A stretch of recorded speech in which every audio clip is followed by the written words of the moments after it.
ముందు చూస్తే సముద్రమును, వెనకాలైతే ఫరో సైన్యం అండి.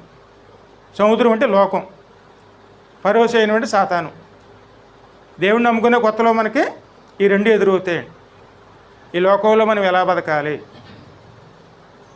లోకానుసారంగా బతకాలి, దైవచిత్తానుసారంగా బతకాలి. దైవచిత్తానుసారంగా బతకాలంటే మనం చాలా కష్టపడవలసిన వారమే, కొన్ని వదులుకోవాలండి. ఆ స్థితిలో మనం దేవుడు నిలుపుతాడు, అలాగే నడిపిస్తాడు. అందుకే గెద్ద తన పిల్లలను అక్కడ నేర్చుకునే విధంగా గూటిని రేపి, అప్పుడు కూడా ఎక్కడ ఉంటుంది గెద్ద, ఆ పిల్లల పైన ఎగురుతుందండి. ఎందుకంటే ఎక్కడన్నా కింద పడిపోతారేమో అని చెప్పి ఆ రెక్కలతో ఎగురుతూనే ఉంటుంది. దేవుడు కూడా మనల్ని పక్కనే ఉంటాడు.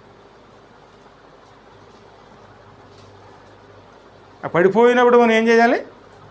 మొరపెట్టేవారు నిజంగా మొరపెడితే సమీపంగా ఉండే